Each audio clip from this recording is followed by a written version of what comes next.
لو بھی تو قلم بھی تو لو بھی تو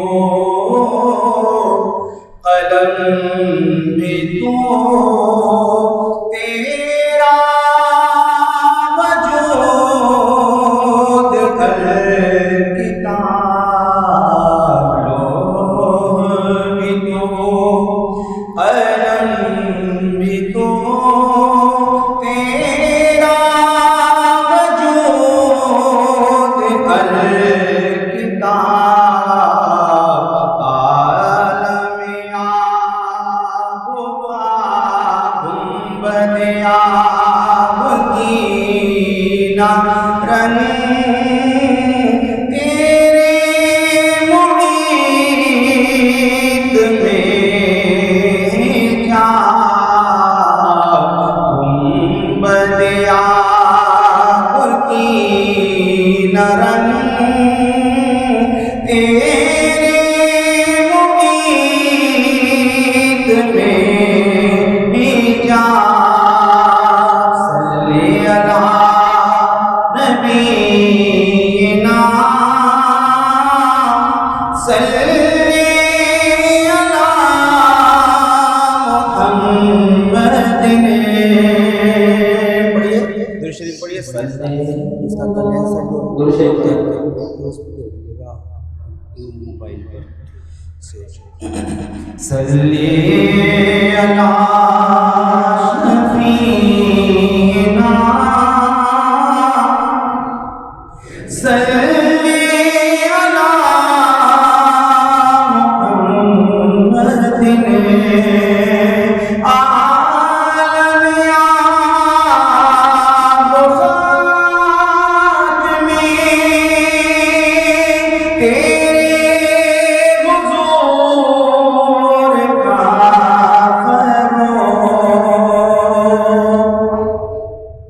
عالم آب خاک میں تیرے حضور کا فروغ عالم آب خاک میں تیرے حضور کا فروغ سرائے کو دیا تو نے طلوع آفتاب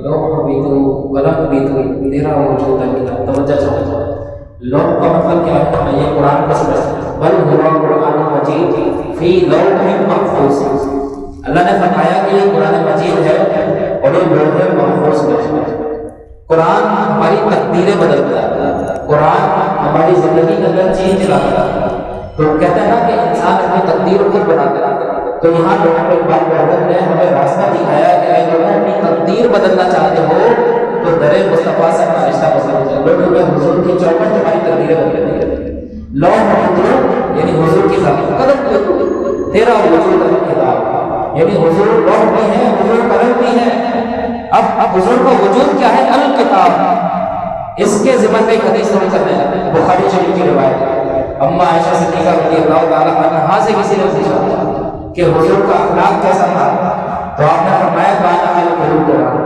حضور کا اخلاق قرآن تھا یوں سمجھ لیجیے کہ حضور پریکٹیکل تھے قرآن پاک کا قرآن پاک کی عملی صورت ہے جو قرآن پاک کا جو عملی وجود ہمارے سامنے ہے وہ وجود مصطفیٰ لوح بھی تو قلم بھی تو تیرا وجود الکتاب گنبد آب کی نہ رنگ تیرے محیط میں ہوا اب دیکھیں گنبد آب کی نہ رنگ یہاں پر علم مصطفیٰ کی بات ہوئی بھئی قرآن علم ہے حضور الکتاب ہے تو اس کا مطلب چلتا پھرتا علم تو حضور کی ذات ہے تو حضور سے جو جڑ جاتا ہے اس کو معرفت کے ایسے خزانے مل جاتے ہیں کہ جس طرح علم آئینہ دکھاتا ہے انسان کی حقیقت سامنے لاتا ہے شاید کہتے ہیں کچھ بھی نہیں یہ تو اس علم کا ایک قطرہ ہے یہ علم مصطفیٰ کا ایک قطرہ ہے کہ انسان کا علم اور اس کی معرفت آئینہ بن جائے اس اپنی ذات کے لیے بھی دوسروں کے لیے بھی یہ تو علم مصطفیٰ کا ایک قطرہ ہے علم مصطفیٰ ان سب کو محیط ہے ان سب کو کہنا ہے لوح بھی تو قلم بھی تو تیرا وجود الکتاب گنبد آب کی نہ رنگ تیرے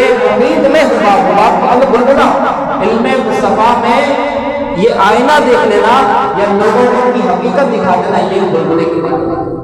آگے جو انور بھائی نے دوسرا جو شعر پڑھا ہے میں ذرا اس کی بھی بات کر لیتا ہوں۔ عالم آب و خاک میں تیرے ظہور سے فروغ، یہ سرکار دو عالم صلی اللہ علیہ وسلم کی جو حدیث مبارک ہے، جو حدیث قدسی ہے کہ اے حبیب اگر میں آپ کو پیدا نہ کرتا تو میں آسمان نہیں بناتا، میں زمین نہیں بناتا، میں مخلوقات نہیں بناتا، تو عالم آب و خاک میں اگر فروغ ملا ہے تو حضور کی خلقت سے ملا ہے، حضور کے وجود سے ملا۔ کہا کہ ذرہ ریگ کو دیا تو نے وجود آفتاب، تو نے طلوع آفتاب۔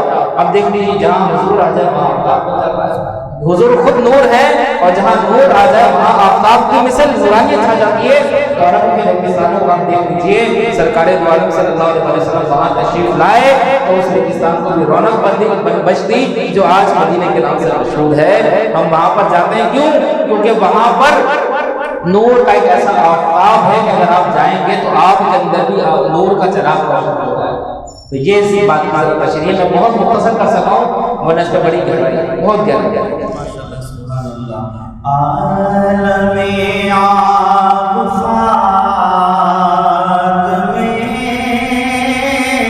تیرے حضور کا فروغ، ذرہ ریگ کو دیا تو نے طلوع آفتاب، شوکت سنجروں تیرے جلال کی نمود، فقر و جنید بایزید، فقر و جنید بایزید، تیرا جمال بے نقاب۔ ماشاءاللہ کیا بات ہے۔ شاعر کہتا ہے شوکت سنجر و سلیم تیرے جلال کے لیے، سنجر و سلیم بادشاہ ایران کا علاقہ ہے سنجر، وہاں کا جو سلطان تھا اس کا ایسا روح اور ایسا دبدبہ تھا کہ صرف ایک بات عرض کرتا ہوں کہ حضرت امام غزالی رحمۃ اللہ علیہ جو اسلامی تاریخ میں بہت بڑے فلسفی بھی تھے اور بہت بڑے عالم نبیل فاضل جلیل بھی تھے، اور جن کی ریاضت اور مجاہدات کا کوئی جواب نہیں تھا، تو امام غزالی رحمۃ اللہ علیہ جب اس کے دربار میں گئے تو اس بادشاہ کی نیکی کو دیکھ کر، اس کے روب اور ہیبت کو دیکھ کر امام غزالی رحمۃ اللہ علیہ بھی سنتا تھا۔ یاد رکھنا یہ جو بادشاہ تھا یہ کوئی عام بادشاہ نہیں تھا، اولیاء اللہ کے خاندان میں سے۔ تو امام غزالی رحمۃ اللہ علیہ کی شخصیت بھی سب متاثر ہو گئی، اور امام غزالی رحمۃ اللہ علیہ اس کے دربار میں کلام کرنا چاہتے تھے لیکن کچھ بول نہیں پا رہے تھے، تو بادشاہ نے ان کو حوصلہ دیا کہ غزالی کلام کیجیے، تو آپ نے قرآن پاک کی آیت پڑھی کہ بے شک ہمیں اللہ کافی، بے شک ہمیں اللہ کافی۔ جب یہ آیت پڑھی تو اس کے بعد آپ نے بولنے کی ہمت۔ پھر سلیم جو ہے، سلیم بھی ایک سلطان تھا، آپ نے سنا ہوگا ترکی میں سلطنت عثمانیہ تھی، سلطنت عثمانیہ کا پہلا جو بادشاہ تھا اس کا نام تھا سلیم، سلطان سلیم اسے کہا جاتا ہے۔ تو سلطان سلیم کی جو بہادری تھی، یہ بہادری میں ضرب المثل تھا، اس کی بہادری کی وجہ سے اللہ تعالیٰ نے کئی مقامات پر مسلمانوں کو حکومت دی۔ کون سے مقامات پر؟ حجاز، عراق، ان تمام مقامات پر مسلمانوں کو سلطنت اور حکومتیں ملی، صرف اس کی وجہ سے کہ اس کا وجود جو تھا وہ تاریخ میں بہادری کے نام سے مشہور تھا۔ تو اقبال کہتا ہے کہ شوکت سنجر و سلیم تیرے جلال کے لیے، یا رسول اللہ کہ بادشاہ کچھ بھی نہیں ہے، ان میں اگر جھلک ہے تو آپ کے جلال کی ہے، ان میں اگر ہیبت ہے تو آپ کے جلال کی ہے، اصل جلال تو جلال مصطفیٰ ہے، اور اسے بخش پڑ جائے۔ پھر کہا کہ فقر جنید و بایزید تیرے جمال بے نقاب۔ آپ حضرت جنید بغدادی سید الطائفہ رحمۃ اللہ علیہ کو دیکھ لیجئے، ان کا فقر بے مثال تھا۔ فقر کا مطلب کوئی فقیر ہی نہیں، فقر کا مطلب یہ نہیں ہے کہ انسان کے پاس تندرستی ہو جائے، انسان کا نافع کرے، یہ مطلب نہیں ہے۔ فقر کا مطلب یہ ہے کہ انسان اللہ تبارک و تعالیٰ کی شان بے نیازی سے فیضیاب ہو جائے، انسان بے نیاز ہو جائے، جیسے پیارے مصطفیٰ صلی اللہ علیہ وسلم نے فقر اختیار فرمایا، خود اختیار فرمایا، اللہ نے دیا نہیں تھا۔ حضور نے فرمایا کہ یا اللہ میں چاہتا ہوں یہ دن کھاؤ برے دن ہوگا، تاکہ ایک دن تیرا شکر ادا کروں، برے دن صبر کروں۔ تو یہ جو حضور کا فقر تھا یہ اختیاری تھا، کہ حضور کی اس سنت پر چلنے والے جو اولیاء اللہ تھے ان میں سب کے سلطان، سب کے شہنشاہ حضرت جنید بغدادی رحمۃ اللہ علیہ تھے، جن کی مثال ڈاکٹر اقبال ملک میں تھی۔ فقر جنید و بایزید تیرے وجود میں نقاب، اب دیکھ لیجیے حضرت باعث مستعمل رحمۃ اللہ علیہ بات دیکھ لیجیے کہ آپ کا زہد و تقویٰ اس کی مثال کہی گئی، سلطان العارفین آپ کا لقب تھا، لیکن ڈاکٹر اقبال مرحوم کہتے ہیں کہ ان کا فخر بھی فخر مصطفیٰ کا صدقہ ہے، ان کا فخر، ان کی ریاضت، ان کے مجاہدات، ان کی عبادات بھی عبادات مصطفیٰ، ریاضات مصطفیٰ اور نبی پاک صلی اللہ علیہ وسلم کے زہد و تقویٰ کا ایک قطرہ ہے، وہ تو ایک سمندر ہے، وہ تو بحر بے کنار ہے۔ نور بھی تو، قلم بھی تو، تیرا وجود الکتاب، گنبد آپ کی نرم، تیرے ممید میں جا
حاصل کلام کا مطلب بھائی دیکھیں نماز کس کے لیے پڑھی جاتی ہے؟ اللہ کے لیے۔ سجدہ کس کے لیے کیا جاتا ہے؟ اللہ کے لیے۔ ڈاکٹر اقبال مرحوم بڑی پیاری بات ہے، لوگوں نے تو یہاں تک لکھا کہ اگر نماز میں حضور کا خیال آ جائے تو معاذ اللہ نماز ٹوٹ جاتی ہے، لکھنے والے سے بے باک نہیں، جنہوں نے اس سے بھی بڑی بات لکھی جو آپ کے سامنے پردے کی خدمت نہیں کرتی۔ یہ بات ان مولویوں کو تو سمجھ میں نہیں آئی، لیکن ایک فلسفی اقبال کو سمجھ میں آئی۔ اقبال کہتا ہے پیارے مصطفیٰ صلی اللہ علیہ وسلم، شوق تیرا اگر نہ ہو میری نماز کا قیام، میری نماز کا ایمان، میرا قیام بھی حجاب، میرا سجود بھی حجاب۔ یعنی اب دیکھ لیجیے اقبال کہتا ہے کہ اگر تم نماز کے لیے کھڑے ہو اور مصطفیٰ کا خیال دل پر نہ گزرے تو تم نماز میں نہیں حجاب۔ سو باتیں بھی نماز میں دو چیزیں بڑی اہم ہیں، ایک قیام اور دوسرا سجدہ، اور سب سے زیادہ ادب ان دو ارکان سے ظاہر ہوتا ہے، قیام سے اور سب سے زیادہ سجدے سے۔ اقبال نے کہا کہ اگر تم نماز سے خیال مصطفیٰ نکالے، حضور کے بارے میں اگر عشق اور محبت تمہارے دل میں نماز کی حالت میں نہ ہو تو تمہارے قیام کا، تمہارے سجود کا کوئی فائدہ نہیں، تم حجاب میں وہاں اگر بے حجاب بارگاہ الہی سے برسنے والے انوار کا اگر مشاہدہ کرنا چاہتے ہو تو دل میں یاد مصطفیٰ پیدا کرو۔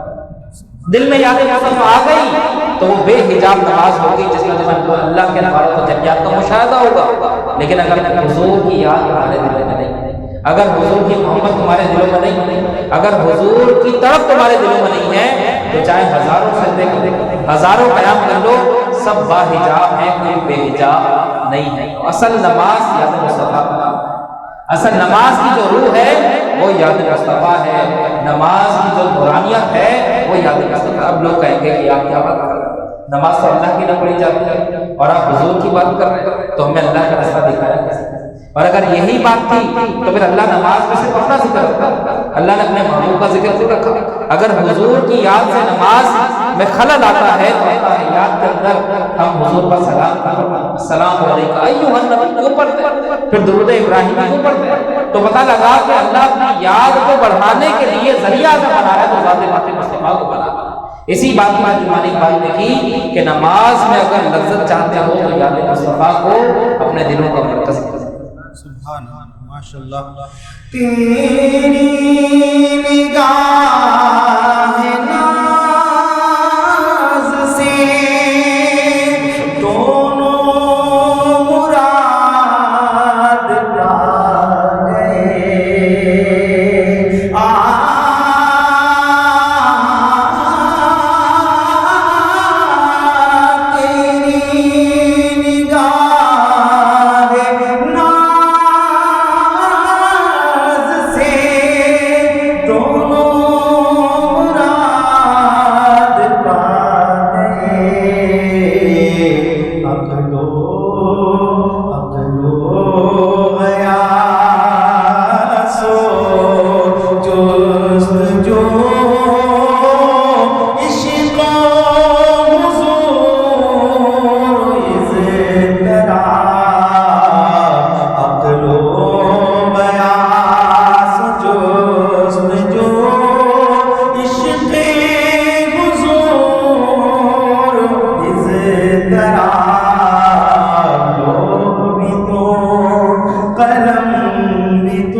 آخری جو شعر ہے وہ ہے تیری نگاہ ناز. ذرا اقبال کا کلام دیکھیں. نگاہ تو ہم سب کی ہے لیکن مصطفیٰ کی نگاہ کی تو بات ہے. حضور کی نگاہوں کی تو بات کو اقبال کہتا ہے تیری نگاہ نہیں تیری نگاہ ناز. کتنی پیاری. آپ دیکھ لیں کلام کی خوبصورتی دیکھیں. شاعر کے اندر فن شاعری کے اندر جس کی تعریف کرتا ہے اس سے مبالغہ کی جاتی ہے لیکن حضور کی تعریف میں مبالغہ نہیں ہے. جتنا کہنے کا بس دو باتیں مانا ہے. حضور کے لیے لفظ عبادت اور حضور کے لیے سجدہ نہیں کیونکہ یہ اللہ کے نبی نے خود بنا فرمایا عبادت تو صرف اللہ کی ہوتی ہے. قرآن نے اس کے علاوہ جو کہنے کا جو بھی کہنے تو اقبال نے کلام میں کتنی پیاری بات ہے کہ تیری نگاہ ناز سے. ہر کسی کی نگاہوں میں ناز نہیں ہوتا. اولاد کے لیے ماں باپ کی نگاہوں میں ناز ہے. مرید کے لیے مرشد کی نگاہوں میں ناز ہے. ایسے ہی ایک طالب علم کے لیے استاد کی نگاہوں میں ناز ہے. لیکن پوری کائنات کے لیے حضور کی نگاہوں میں ناز ہے. پوری کائنات کے لیے اللہ کے نبی کی نگاہوں میں ناز ہے. اب دو باتوں کی شاید دیکھا کہ دونوں مراد بات. اچھا شاعری کا ایک چیز یاد رکھیے گا. شاعری کے اندر پہلا جو مقطع ہوتا ہے اس میں بات مراد نہیں ہوتی. شاعر کوئی سسپینس چھوڑتا ہے تاکہ اگلا شعر میں چھوڑا. ایک شعر کے اندر دو کتنے ہوتے ہیں. پہلے کتنے کے اندر بات مکمل نہیں ہوتی. بات ہمیشہ ادھوری ہوتی. پھر شاعری اپنے فن شاعری کے اصولوں میں حسن کے ساتھ بات کو پرو کر دوسرے قطعے پورے کر دے. تو اقبال نے کہا کہ دونوں مراد پاک تیری نگاہ ناز. اب وہ دو کون ہیں اور ان دونوں کی ہمیشہ سے جنگ رہتی ہے. ایک ہے عقل دوسرا ہے عشق. دونوں میں ہمیشہ فائٹنگ. کچھ باتیں عقل کہتی ہے عشق گوارا.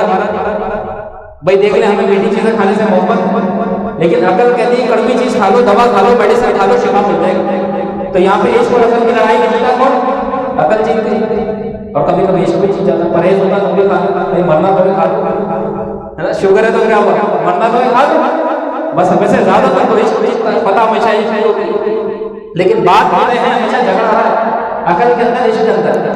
عقل کہتی ہے کہ صبح صبح اٹھو واک کر اپنے آپ کو سیٹ کرو تھوڑا سا اپنا فٹ. لیکن عشق کہتا ہے یار نیند چاہتی محبت سے کوئی بات فجر بھی قضا کر دو بھائی. عشق میں اتنا ہم عاشق ہیں نیند کے بھی عاشق ہیں کھانوں کے بھی عاشق ہیں ہر چیز کے عاشق ہیں. بس نماز کا عاشق ہے بس مسجدوں کا عاشق ہے. تو ہمیں چاہیے ان چیزوں کا عاشق بننا. تو ہمیشہ غالب عشق آتا. تو عقل اور عشق کے اندر دونوں کے اندر اعتدال رکھنے کے لیے میرے نبی کی نگاہ ناز. میرے نبی نے دونوں کو حسن اعتدال کے ساتھ قائم کیا. جہاں عقل کی ماننی ہے پیارے مصطفیٰ نے سکھا دی عقل کی ماننی. جہاں عشق کی ماننی ہے حضور نے تعلیم میں سکھا دی. یہاں پر عشق کی بات جب خدا کی محبت کی بات آئی تو حضور نے کہا کہ عقل کے سارے مہمان کو ذبح کر. اب عشق کی بات آ گئی خدا سے تو سب قربان کر دینا بھائی کسی کو مت دیکھنا.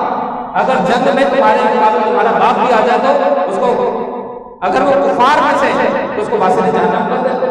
اگر تمہارا سگا رشتہ کیوں نہ آ جائے، چونکہ بعد میں خدا سے عشق و محبت کی، تو یہاں عشق کی، یہاں عقل کی بات نہیں کرنا کہ میرے ماں باپ ہیں، میرے بہن بھائی ہیں، میرا کوئی سگا ہے.